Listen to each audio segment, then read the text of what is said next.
Hey there, this is the review of the event poster assignment. What we want to look at basically is everything we've already talked about, and that includes the organization of space, that includes hierarchy, that includes framing, that includes legibility, clarity, readability.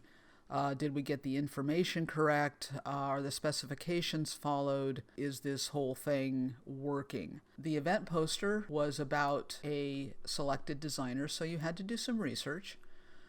And this is obviously how you start getting to know other designers if you're not already familiar with them. But remember that everything that's ever been created by anybody for any reason is fodder for inspiration for you to create. Whenever you're given an assignment, a project, you're working with a client and you have to come up with a logo, or you have to come up with a website, or you're building brand assets for them, you're developing an entire line of graphics and things like that. You need to do the research.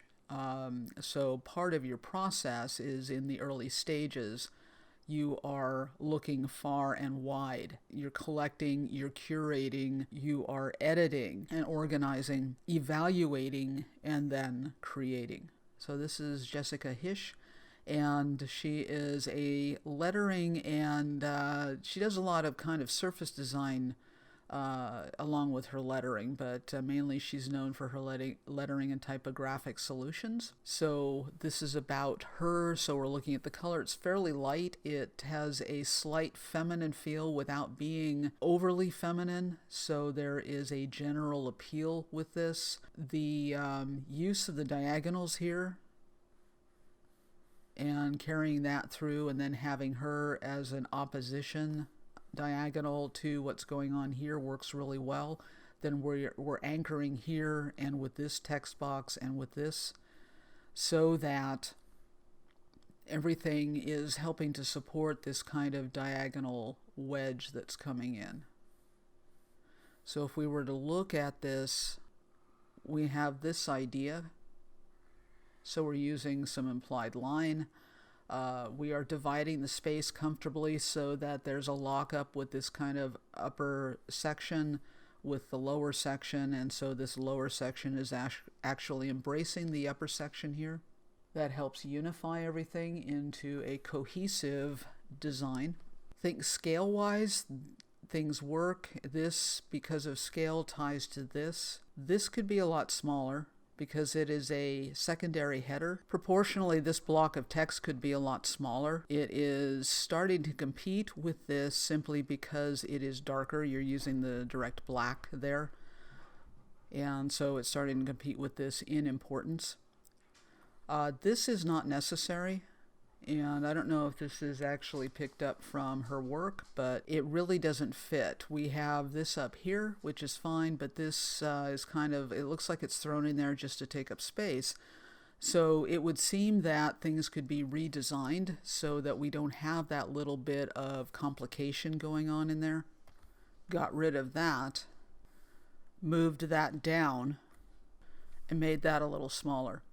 So now we've opened up space in here so that this becomes isolated and therefore emphasized because we've given more distance. And we've still aligned everything here. The other thing is to make this smaller.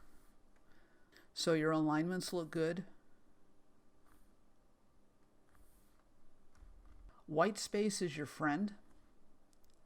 White space frames the positive elements. So the framing on this is a little weaker. By editing and removing the unnecessary, you can strengthen your design. The use of the color here works really well. It is a limited color palette, so we have kind of the warm red and we have the yellow, and the black and white is really nice. The grayscale image and the way it's clipped, juxtaposed against the linear elements. There's a lot of really nice things going on in this. Overall, choices are pretty solid, some good design decisions, but again, edit. If it's not necessary, if it's redundant, if it's overstating something, remove everything that complicates. Okay, Michael Schwab. This actually, a lot of Schwab's work was figurative. And so we don't quite get the sense of his figurative work. He actually was narrative, or is narrative in his work. So he uses the human figure, he uses animal forms, he uses scenics. He doesn't usually get this geometric. He's not this abstracted and simplified. This may refer to being Mocha, but it doesn't necessarily reflect Schwab. The border is very Schwab-esque, and the typeface is very Schwab-esque, and the colors are often what he uses. So the color scheme works. To actually represent and communicate his work, it's not quite lining up. If you study his composition and the structure of his designs, he definitely divides space in a way that emphasizes the underlying foundational grid. And that's not what's going on here. In his work, he might have attached and made, and he does make things tangent, but he's very calculated about it. I would say that this needs to be a lot larger. This needs to drop down maybe to here. So maybe all we have up in the upper area is just Michael Schwab kind of running all the way across. Drop the Mocha into here. And this is more of a tagline. This would be better served up here. Or if this is dropped down to here, this would be better served over here. Just in terms of hierarchy and order, and given the Gutenberg principle, we enter from the upper left, and then we zigzag through and leave the lower right. So what do we want to understand first? And usually, if we think of this idea, a poster idea, kind of like a book cover, we want the tagline to be a little more relative to the header. And this is actually important but secondary information, and it would be better served if it's down in this box. So take this up, move this down.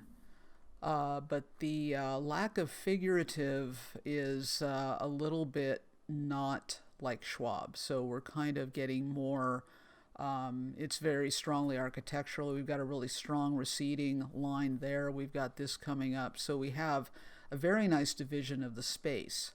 And the space is asymmetric in terms of how you've balanced it. Things do appear to line up fairly well. So that's working. The distance here is working on its own. What you want to think about is, okay, Michael Schwab is at Mocha, but what's the point? Who is Michael Schwab? So we call this the calm place in between positive and negative space. Is that really what his work is about?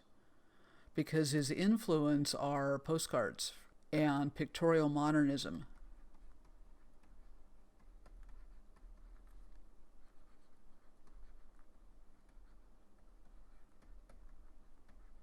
You see those reflected in his work. The road trip type of postcard from mid-century, and the pictorial modernism idea, the Bakerstaff brothers, Lucien Bernhardt, all of those. That's where he draws a lot of his influence from, and you can see that in his work. So what we want to do is represent the designer in the best way possible without actually using his work. And this expands our own skill set. Doing this type of thing actually expands our understanding of design and design vernacular.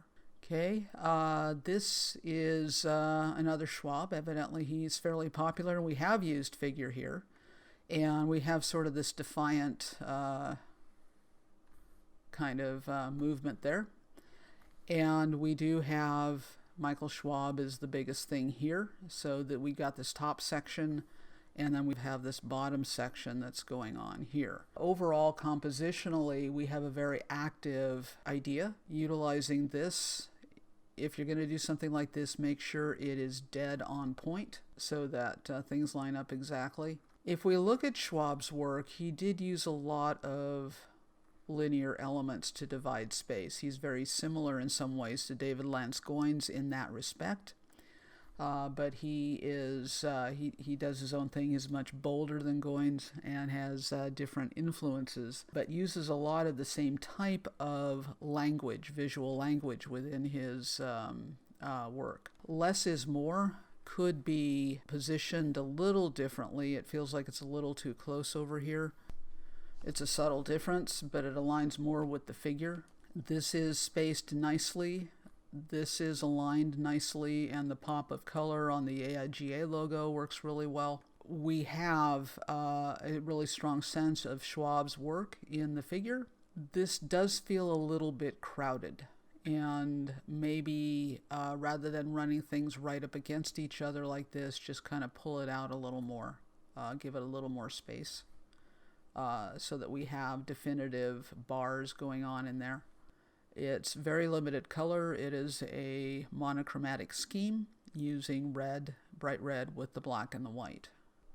This is evidently Schwab's really popular, but this is very characteristic in terms of following his style fairly well. It simplifies everything to a great degree. It is definitely showing that pictorial modernism. It brings a point of focus with a different color. It uses the bars, the linear elements with the typography. This lettering down here is really not quite holding up. I would actually go bolder with it, and same thing here on bold and timeless, go bolder, make it darker. It looks like it's kind of compressed and stretched, but not within the font styling. It looks like the text box was actually compressed and then stretched. So the proportionality of the letter forms is a little bit stretchy looking. But again, the limited color palette using the orange and then the black and then the pale yellow, then the blue to pop and bring focus here. We've got an active stance. So we kind of have a bit of an S-curve here. And then the psychological line going out of the image. This gives a really strong statement. There is a lot of movement. Compositionally, this is working really well. So it is taking the understanding, it's using hierarchy well, it's using framing fairly well. The color block idea, very much characteristic of Schwab. So good work on this overall with some need for tweaking. Now we have A.M. Cassand, who actually, he kind of bridged a variety of styles. He was Art Deco, he was pictorial modernism, depending upon, you know, the period of his life, but he was definitely a graphic designer because most of his work was done for advertising and promotion of some sort.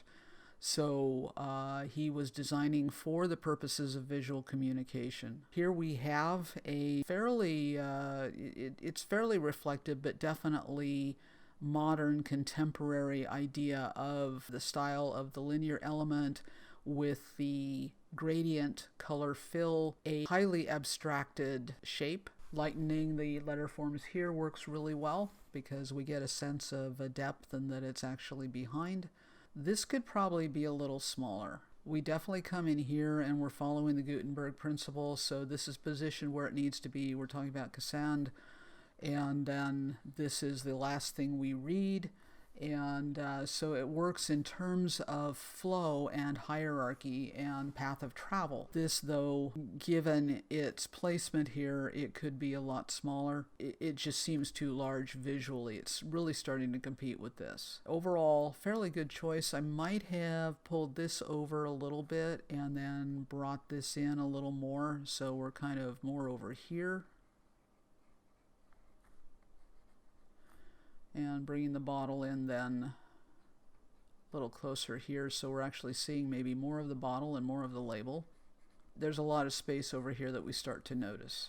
So as for framing, again, a little smaller, but good use of space. So remember that white space calls attention to the positive element, so you need white space, otherwise you're going to have a junk drawer effect.